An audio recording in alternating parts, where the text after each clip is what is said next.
13.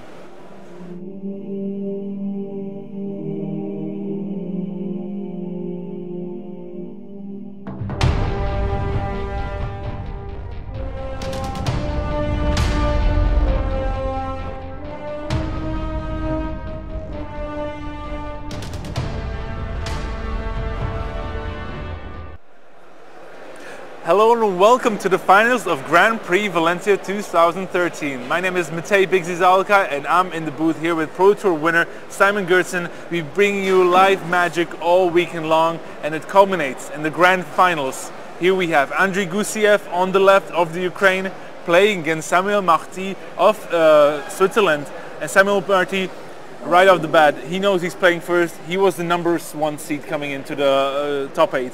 And he leads off with a forest. Yeah, and being on the play has certainly helped him here.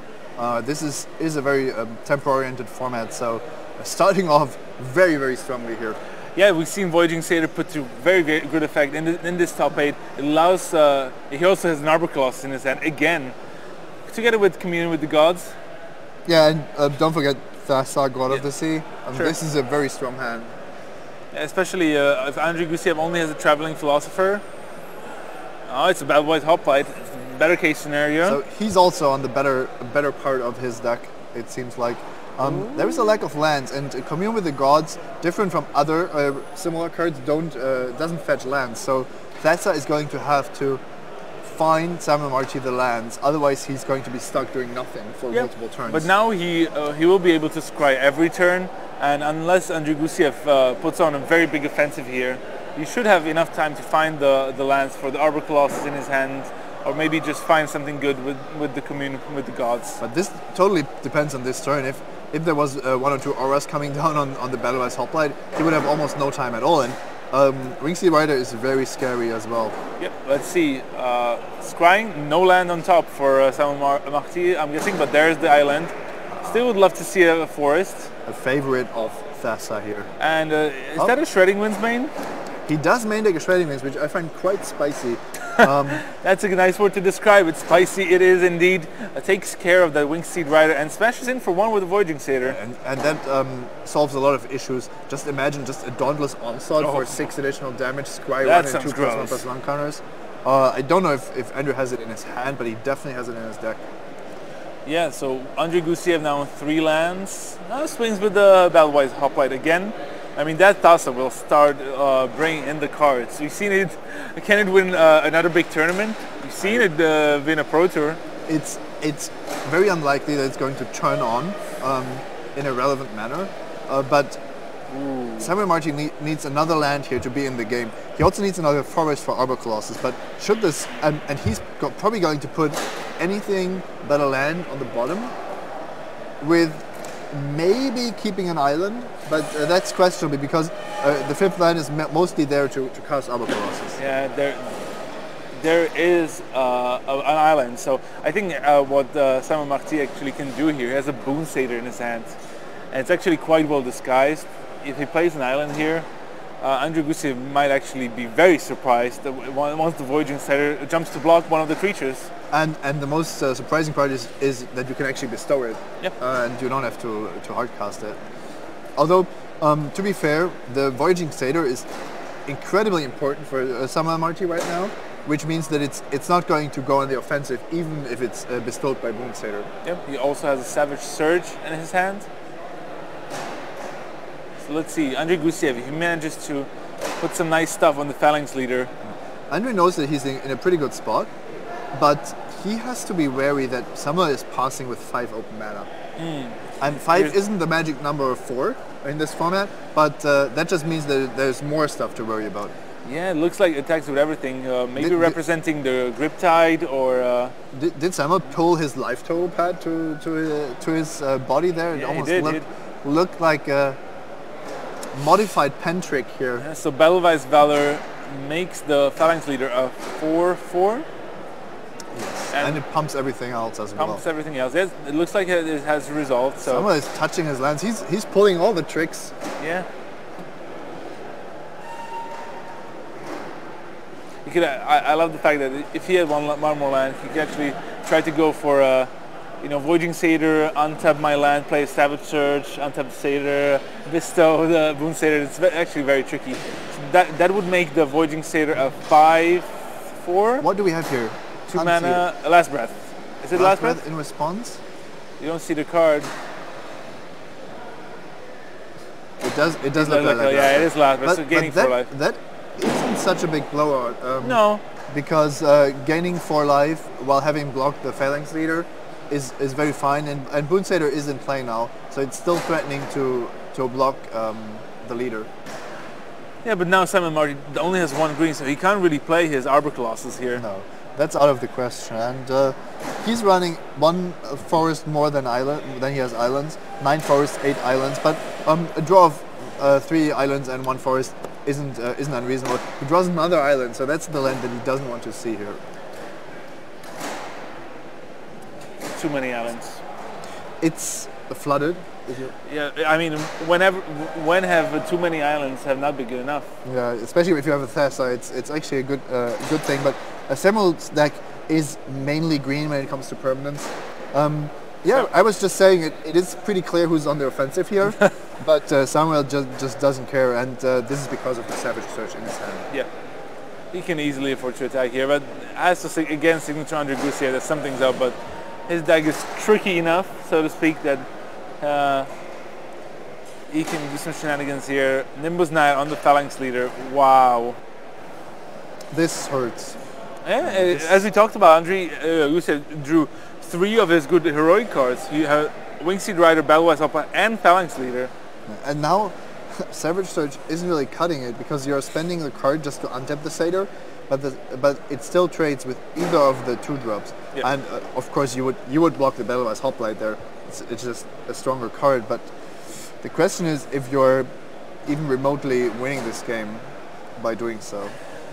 8 plus 5, 13 damage. If you don't block, go down to 1. That's not an option. So blocking the Battlewise Hoplite, going down to 5 with a 5/5 flyer, conveniently enough. Yeah, Andrii Gusiev seems to be in great shape. Marti looks at the graveyard. Some nice information, at least for game 2. Yeah, he starts writing them down.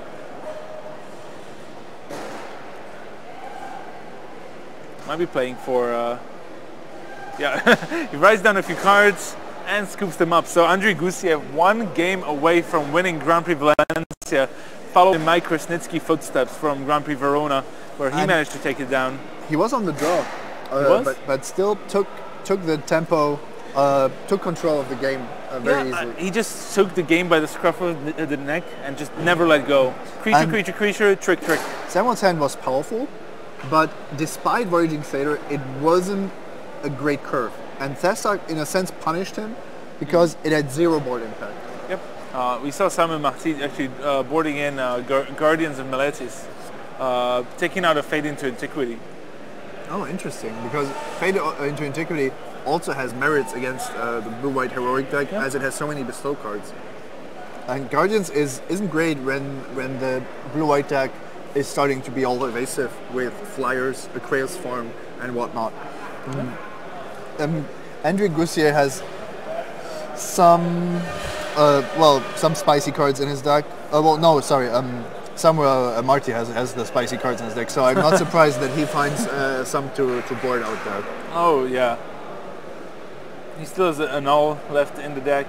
Benthic Giant also. Benthic Giant as well, yeah. Without a way to give it lifelink. I think he wants to draw Wavecrash Triton. Or Voyaging Satyr on turn 2. He does have 2 of them, so I think that's, for blue-green deck, the Voyaging Satyr just so good. Very key. And it wasn't enough. It wasn't enough in this game, yeah.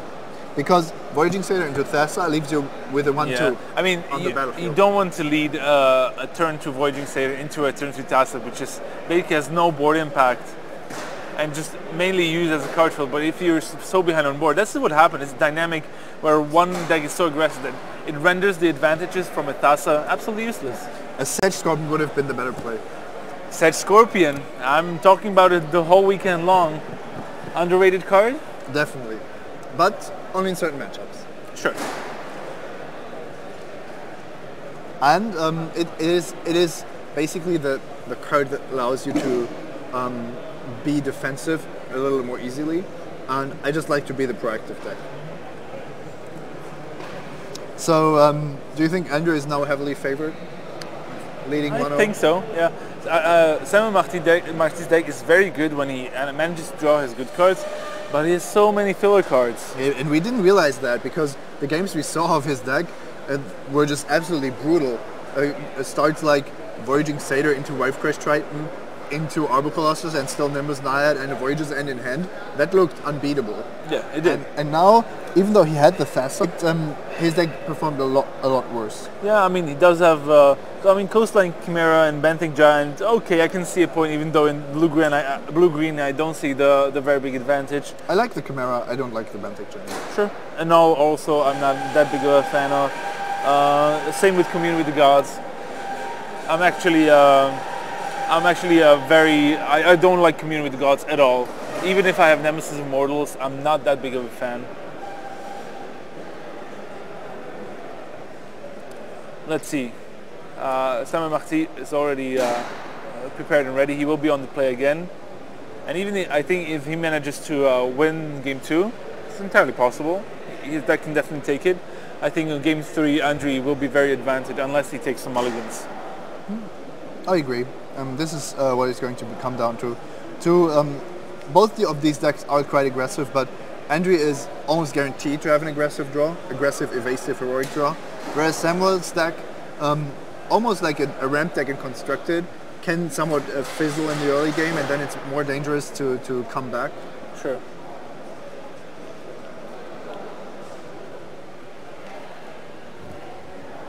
Let's see. This is okay. This is definitely a Voyaging Satyr draw, and yeah, with the second land and the third land, it's actually a great hand. Yeah, Trident Fortune Hunter as well, which is a nice follow-up.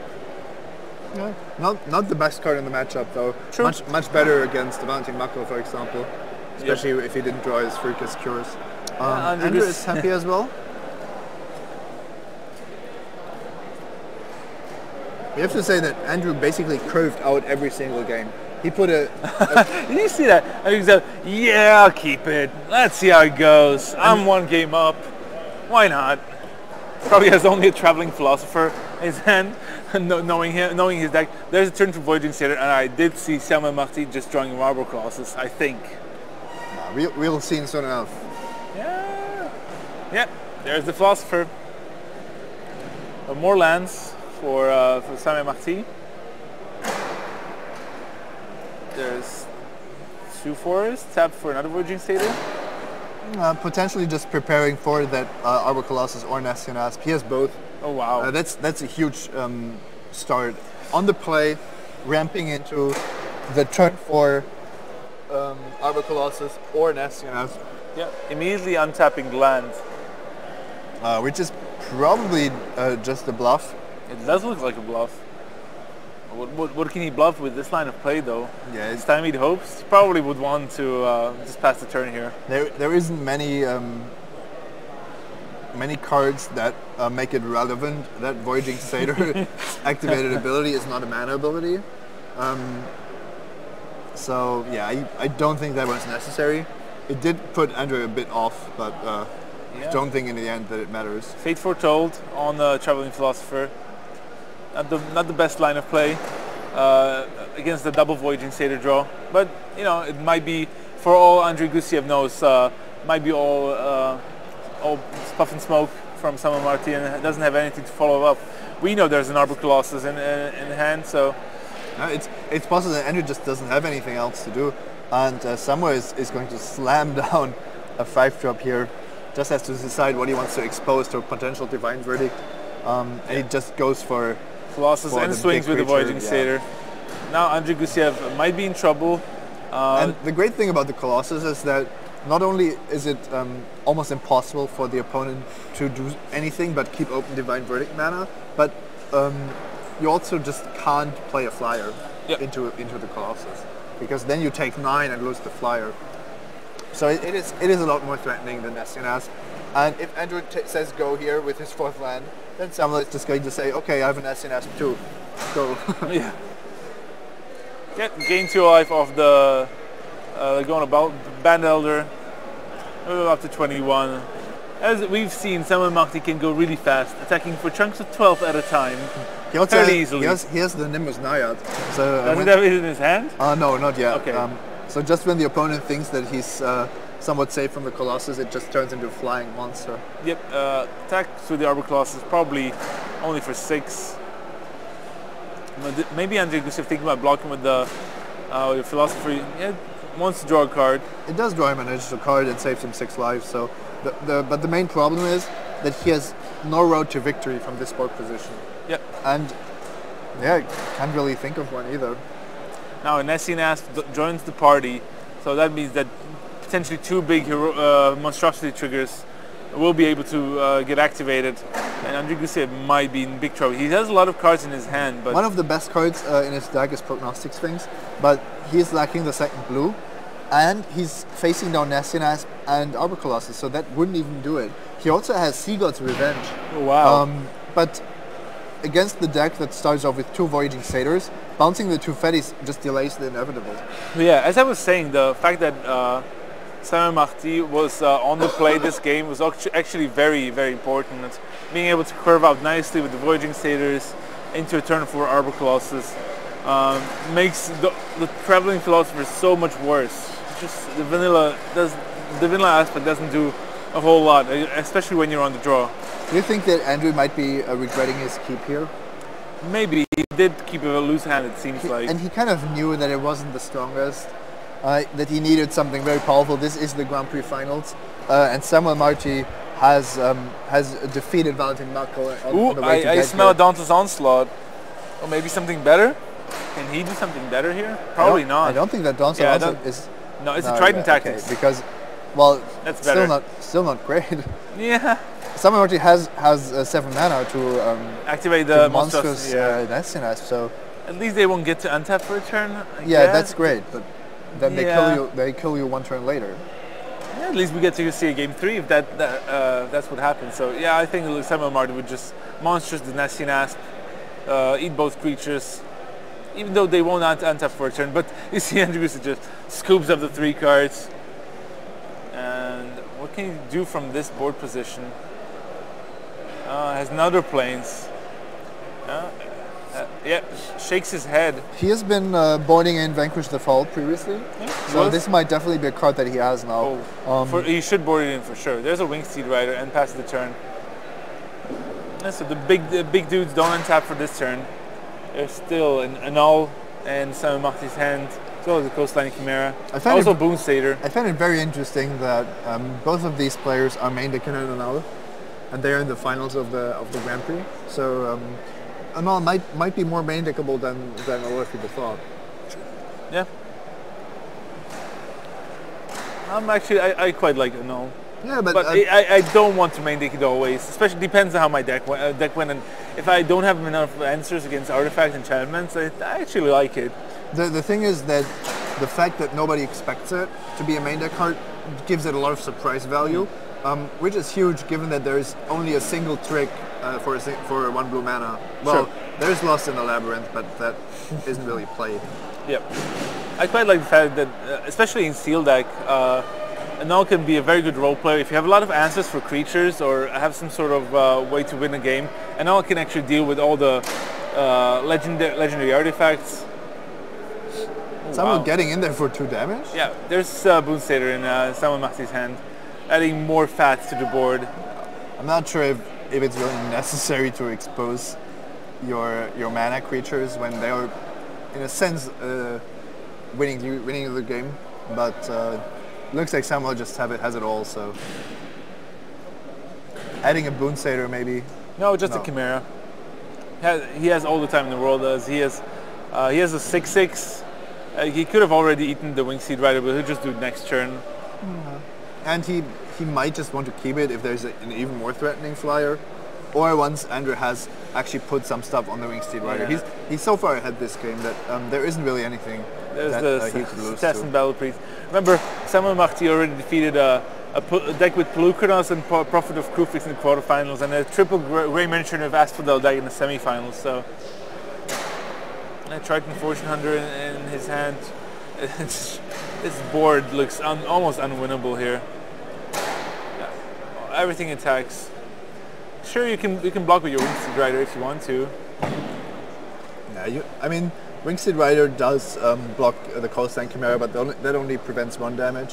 So Cetacean Battle Priest is forced to block.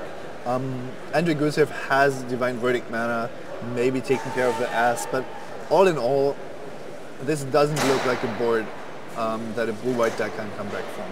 Yep. Just fatty after fatty after fatty. Samuel Marti was relentless here, so now Griptide. Yeah, in response, Samuel Marti can actually destroy the Wingsteed Rider. There was an interesting discussion going on about whether you want to be the green ramp deck or the green curve deck.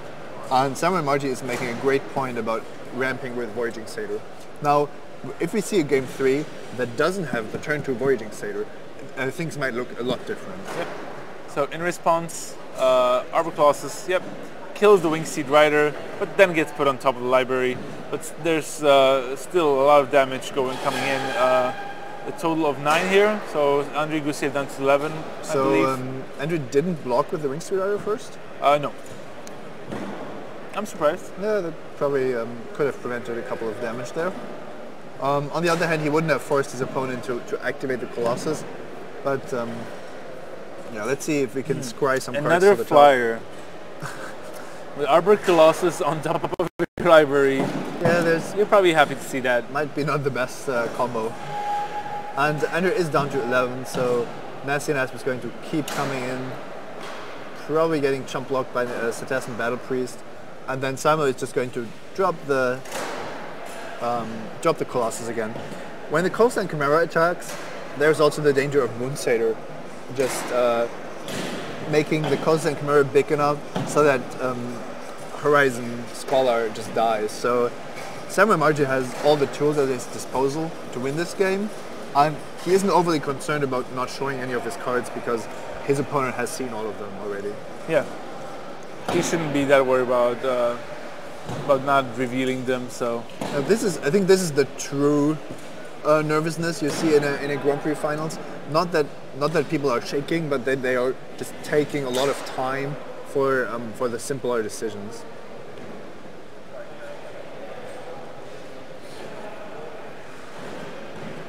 Yep, Horizon Scholar tries to block the Coastline Chimera. Cetacean Battle Priest chump blocks the Nesty Nasp. Then we'll just see a Boon Satyr played on the Chimera, making it a 5/7 flyer. Yeah, like I said, it's actually even better than playing Arbor Colossus. It just seems every turn Andrii Gusiev is putting 2 or 3 cards into his graveyard at a time. But he isn't giving up, and maybe because of the semifinals, because the same thing happened there, and then he somehow won the game. Yep. So yeah. Not this time. Not this time. Yeah, Andrii Gusiev packs it up, and we're going to see the final game here in the finals, 1 game apiece. So the last one will decide the winner. And Blue-white heroic, green-blue beaters. I like the blue-green deck here, but it can go either way. It can go either way. The one thing about Andrii Gusiev's deck that I don't like is the cards such as Traveling Philosopher and double Cetacean Battle Priest. Yeah, also the 2 Fate Foretold. If you don't have your good heroic creatures, it's just not a good card. Yep.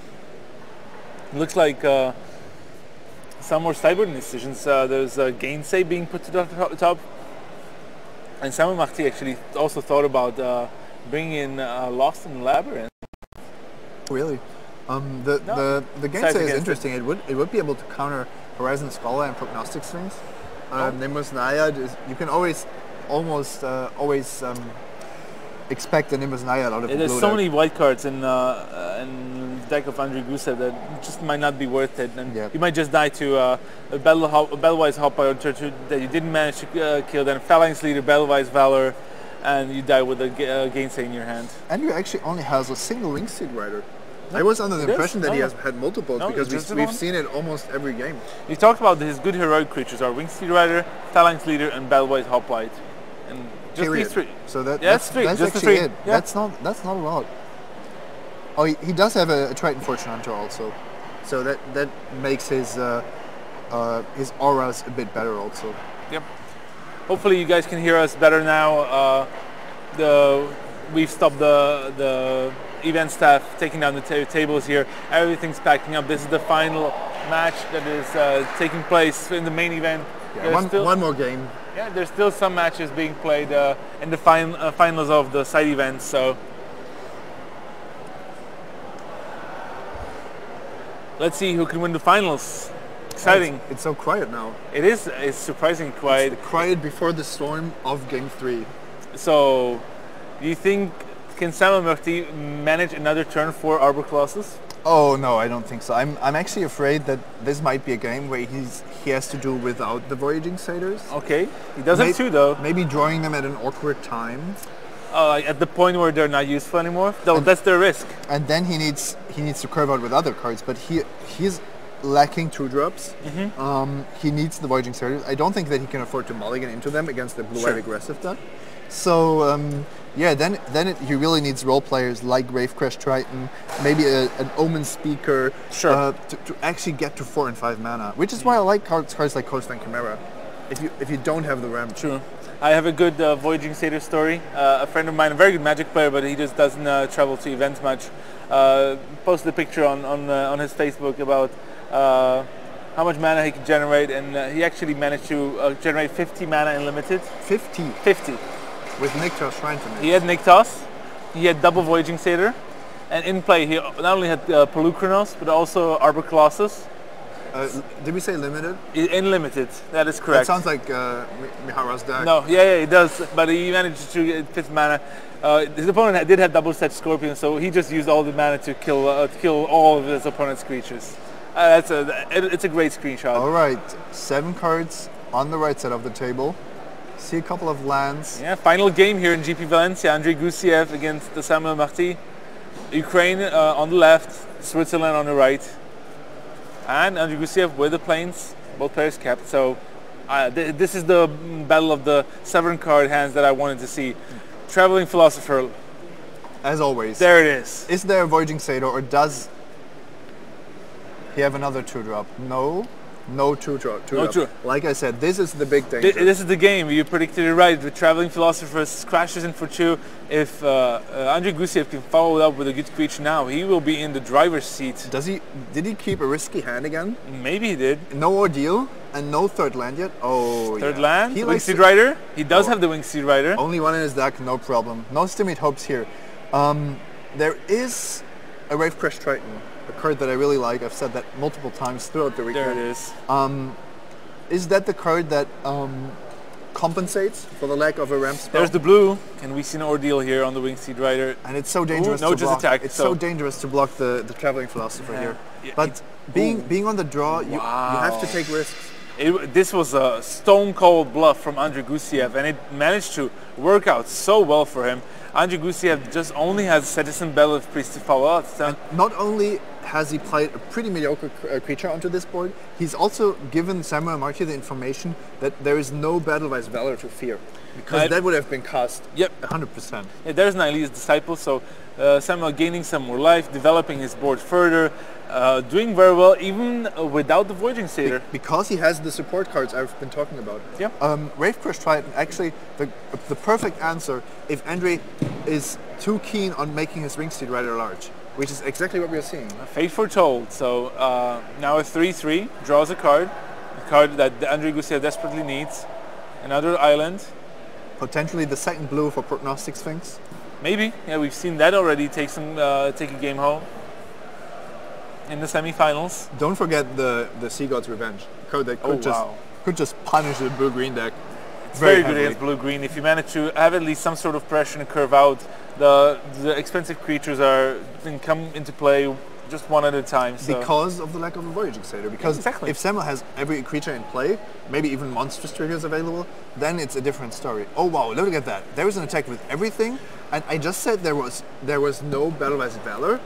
So what is left? It can only be a 3-drop, a 3-mana combat trick. It could be a 3-mana combat trick, but remember, Andrii Gusiev drew 2 new cards for his draw step and from the Fate Foretold, so it actually could be Battle-Wise Valor now. But yeah, so Battle-Wise Valor is the card you have to be scared about, because even if he had it last turn, he wouldn't have cast it, I think. He wanted to get another creature onto the battlefield, and now he drew a card. And Battle Vice Valor would be backbreaking. Samuel can he do a double block to play around it? I'm pretty sure he would have played the Battle Vice Valor the previous turn. The Battle Priest doesn't impact the board as much. Triton is so good on this board. So the fact that he drew 2 cards for the turn, and that the Dauntless Onslaught, oh my god. Okay, this still plays around Dauntless Onslaught. Yeah, sure. But in a sense, but the Dauntless Onslaught would pump Wingstealer. It is the Valor, yes, he does have it. But yeah, we don't think that he had it previously, I'm pretty sure. Yeah. But now it's a great play. Keeping on the aggression, and this is what this format is about. Keeps the card on top as well, so it's 3 damage. Simon Marti down to 15. The Nihilist Disciple is dead, and now Simon Marti actually has the Arbor Colossus again. Does he have the 3rd Forest? He does have the 3rd Forest. This is the disadvantage of Arbor Colossus, where you have to have 3 green available. Nasty Nasp also. I think he has the a fact 6 that land he had as well. a 3 and a 4 drop. Yeah, Andrii, picks his hands up. Yeah, again you have the Arbor Colossus. It's unreal. And now, Sea God's Revenge isn't even going to cut it, because currently Andrii is only threatening 6 points of damage with Samuel on 15. And then Arbor Colossus just comes down again, and of course you can suicide your creatures into it, but from the way the damage progression here would end up, that wouldn't be enough. It's just a tough creature to deal with. Yeah, he also has only 5 lands, so not close. He has a fair number of cards in his hand. It's just a Phalanx Leader. Oh, just a Phalanx. That's actually a pretty good card. Especially if there's a Dauntless Onslaught in his hand. In fact, Wavecrash Triton would be one good way to deal with the Colossus, at least in a semi-permanent way. True. Yeah, but now the Colossus can get rid of the Wingsteed Rider. Andrii Gusiev would get to draw a card, and it can actually it can try to go with Plan B, just flood the board with its creatures and put counters on them with Phalanx Leader. Yeah, and this is what Samuel has to be afraid of. The Arbor Colossus has only 9 power. Only. And Andrii is on 20, so he doesn't have to be scared, or not necessarily be scared about dying in 2 swings. Sure. So he could just say, I take it all, and I have the tricks to make my board huge. Sure. And then actually raise Samuel, which is quite a task. Yeah, he probably can't afford to attack here, though. Can he? You mean Samuel? Yeah. Why not?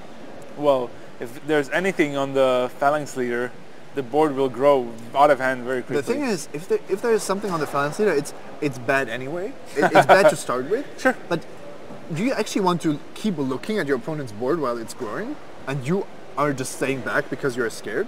Probably not. I like dealing 9 here, or forcing a chump block, which reduces the effectiveness of Phalanx Leader. Yep, so attack for 9, dropping Andrii Gusiev down to 11. Keep in mind that Wavecrash Triton is really good at letting you survive as well. If you have something targeted with, and we actually didn't see that many cards from Samuel that could actually do that. We did see it last round though. Yep. In the semifinals, his deck was huge with multiple Nimbus Naiads, just making it impossible for the opponent to win. There's the 6th land. Nimbus Naiad is also threatening lethal here, so I like bringing the opponent down to 11. Sure, makes sense. 6th land for Andrii Gusiev, has 2 cards in his hand, it looks like, or maybe 3. I see a Thassa in Samuel's hand. Actually not doing all that much, but also threatening lethal if you can find the 2 power that's missing somehow. Attack with everything. Block on the Traveling Philosopher. And Samuel had a plan here. He knew which creature he wanted to block. Not the Phalanx Leader, it seems like. Although Battle Vice Valor would kill the Wavecrash Triton regardless, you don't want the Phalanx Leader getting targeted and your creature to die. Triton tactics on Phalanx Leader and the Cetessan Battle Priest, so it's just used to get more counters on. But is there another is there another target? He needs also another one if he wants to kill the Wavecrash Triton. That would be a great play, but it doesn't seem to have it. Just attack 4. So Samuel Marti down to 11 here. Does he have another creature at least? Maybe representing the Divine Verdict here? Yeah, it doesn't look too strong. Almost seems like that would have been better used on defense. Yeah, 11 each. Is this a 2nd Nihilist Disciple? No, he only has one. So yeah, Horizon Scholar, Nestian Asp, Trident Fortune Hunter, Benthic Giant, and Thassa. Because Nihilist Disciple cards that Raphael Levy likes a lot would just basically win the game on the spot. Yeah. Another 3/3 creature that gains 5. Okay, but here we see. Does Arbor Colossus die? No. Andrii goes down to 2. 2, yeah. Samuel knows that Thassa is guaranteed to win him the game, and Bentic Giant has hexproof. This card, we have been quite critical of Bentic Giant. It might be deciding. Yeah, because now the Sea God's Revenge cannot bounce all 3 creatures, and the Thassa will finish off the game. But Andrii Gusiev, can he do something here with maybe the Phalanx Leader? I'm quite confused. I think that Andrew has to be on 4 life because he only took 2 damage from 2 swings from Arbor Colossus, and he targeted Cetacean Battle Priest. Yeah, maybe he forgot the trigger. Oh, interesting. Only so here comes Thassa. Make Bentic Giant unblockable. Annul. Annul. He has annul. Wow. Yeah, I'll tap a single blue. Why not? Counters. It still doesn't put him in that great of a position, but yeah, facing a 9/9 here is huge. I think there's a Voyager's End as well in Samuel Marti's hand now, so probably just being used as a backup spell. And Samuel Marti has, can't really see losing here as long as he is a bit careful about combat. There aren't too many effects that just tap your whole team or do anything that's super swingy. Kind of a bummer. You thought you had won with an Hexproof creature, and then with a mythic rare as well. Then your opponent just annuls you. Yeah, just an attack with the Arbor Colossus. Doesn't want to expose his Bentic Giant to block with several creatures. So now, if Andrew actually has Divine Verdict, he has time walked Samuel quite effectively. Sure. But if he doesn't, then it's 1 less creature, making the Phalanx Leader worse. Still facing off against a lethal Hexproof Giant, a 9/9, and the Wave Crash Triton that just wins the game on the spot if Samuel has anything else. Yep. Triton Fortune Hunter, that's a creature that can finish off a game, being a 2/2. Andrii Gusiev, does he have anything here? Putting his creatures in the center. Yeah, this is what he's working with. At least Sea God's Revenge to bounce 3 creatures. There are 3 creatures to target, but this Bentic Giant is just looking across the board, across the sea here. Fate Foretold. Yeah, I think gaining 2. I think the power level of Andrew's card is just not matching up. Sure. He was I think he was gifted to get into this finals. We saw the last semifinals being really close, and probably has to accept defeat here. Well, we'll see if he can manage to draw something off of that Fate Foretold. Not even targeting the Phalanx Leader, which would make his creatures better. Preferring the 2 life, but also wanting to block with the Cetacean Battle Priest to draw into another card. He needs Divine Verdict. Interesting interaction is that if you draw the Divine Verdict off the block, you can still kill the creature, but I would expect Nimbus Naiad. I think that would be a fitting end to this. Still a Voyager's End also, and Samuel Marti's hand, so he has everything here. Nimbus Naiad on Wave Crash Triton maybe, or on Triton Fortune. It's never bad to draw or an even on card. Bentic Giant attack. Oh, it has Hexproof. Yeah, he has Hexproof, so why are you doing it? He already made enough space around the giant. He could roll a die and choose any creature. No more annuls. No, but there is only one in each of these decks. Yeah, resolves. Andrew knows it. He isn't happy about it. Is that it? Andrii Gusiev, can he extend the hand here, or can he do something tricky? Goes deep into the tank. Even if he has a Ray of Dissolution here, he's still forced to chump block. That's it. There's the handshake. Samuel Marti takes down the game and the match, becoming the Grand Prix Valencia 2013 champion. You see a loud cheers from his fans and from his friends around. Great effort from Samuel Marti.